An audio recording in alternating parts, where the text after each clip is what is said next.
Welcome back, everyone, to Pontas Fathom Hobbies. This is Season 17, Episode 1 of Tainted Grail. We're playing from the Red Death expansion.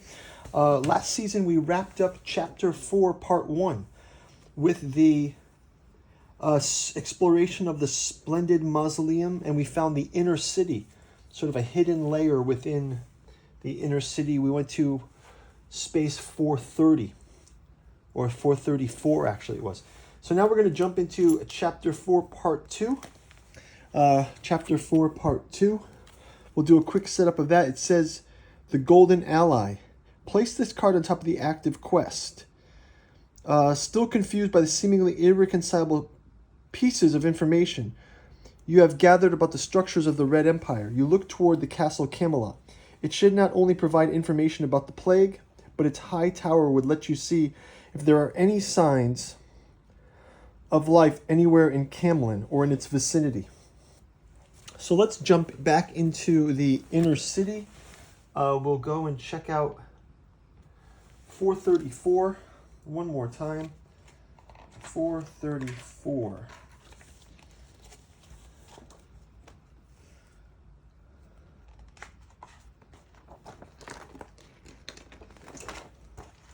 Okay, it isn't difficult to tell. This is the richest district of Camlin, the elegant towers with intricate gold-plated relief and large coats of arms. But in the middle of this splendid place, a brutish shape squats among the city blocks. An enormous square of white marble reaches up to the sky, higher than the surrounding rooftops. So, we inspect the white structure, visit the All-Mother's Temple. Let's visit the All-Mother Temple and go to verse 8.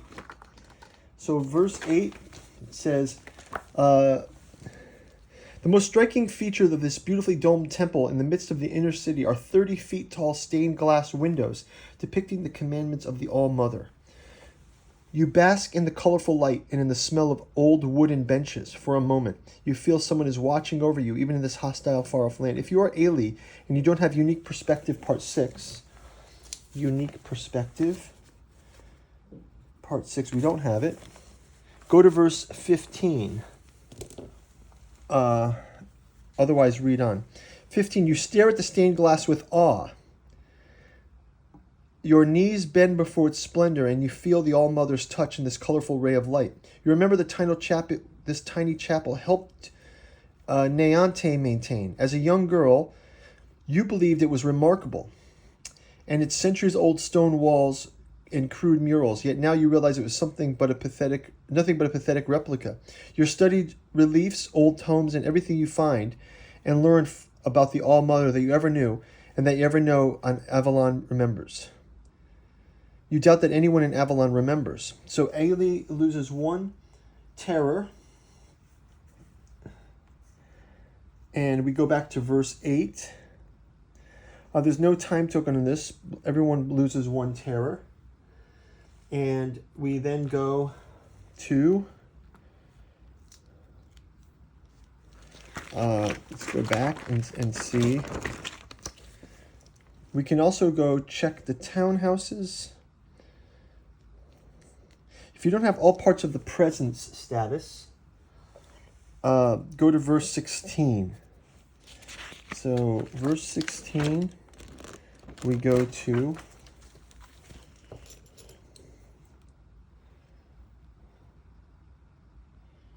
355. 355.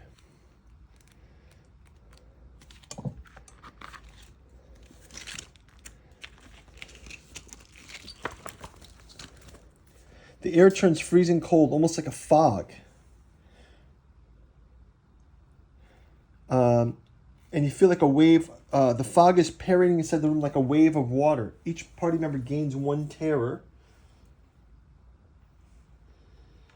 And we can return back to the location. That's 434 Inner City.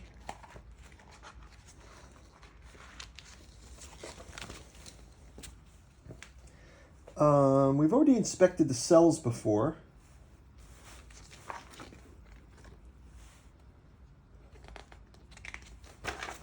Let's just check this one out. It's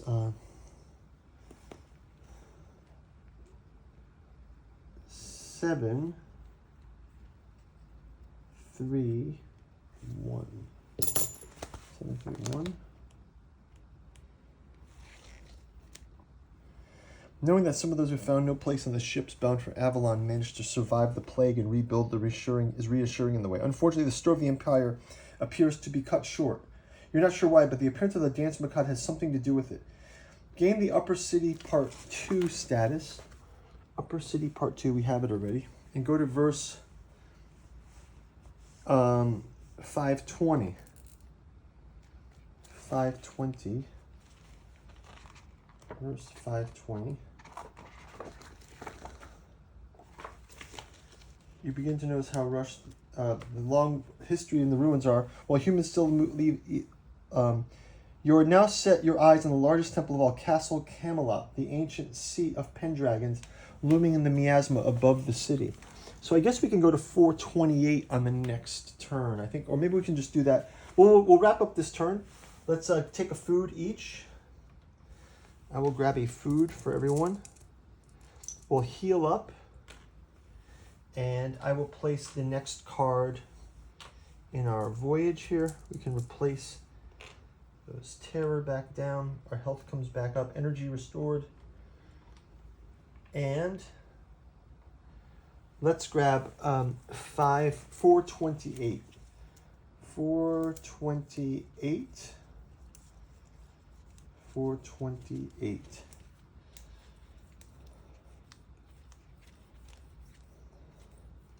428, the Northern Port Cutlass. So 428, we're going to go here. So we can grab one energy to forage among the walls. So we can expend an energy to move. We'll also grab a new card from the random events.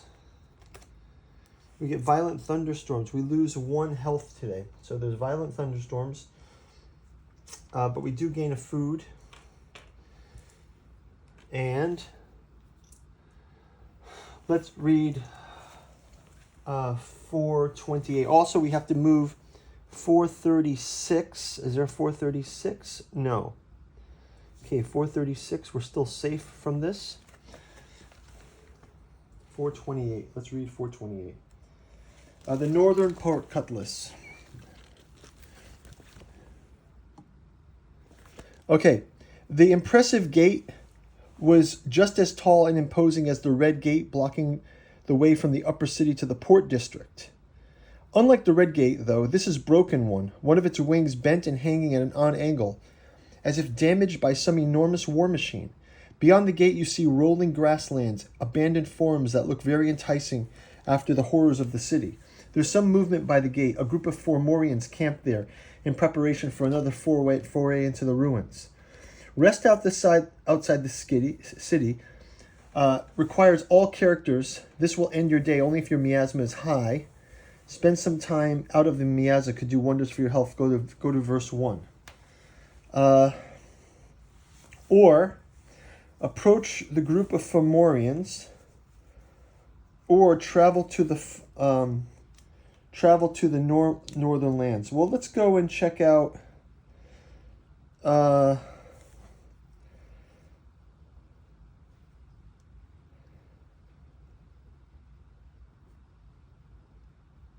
do we have diplomat status? Diplomat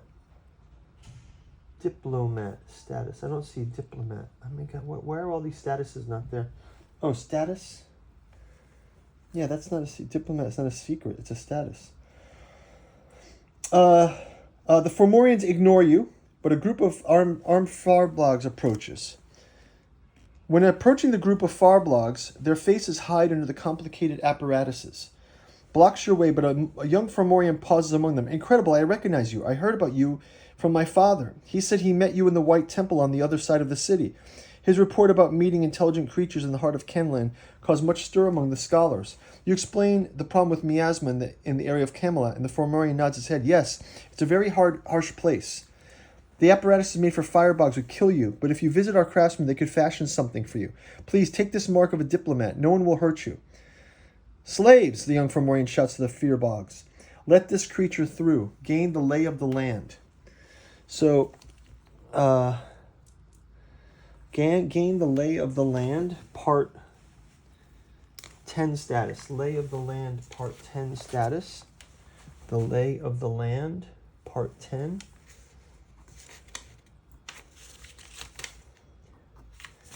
And then it says, a small firebug escorts you to the north of Canlan.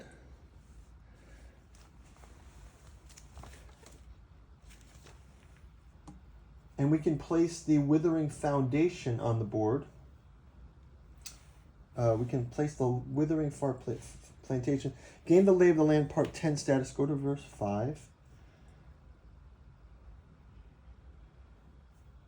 We got part 10, so now we can travel to the northern lands. Requires all characters, right? So we can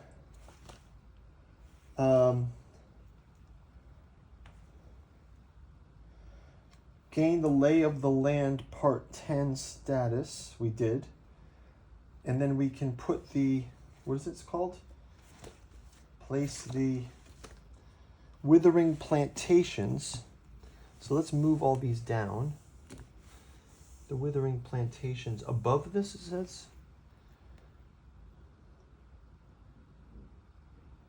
Oh, Withering Plantations is now on the table. We discard all of this other stuff. So Withering Plantations.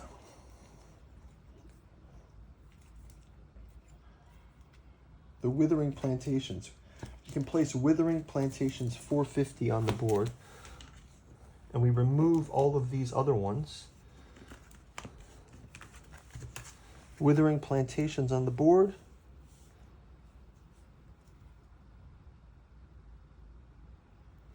Attach all connecting areas, 451.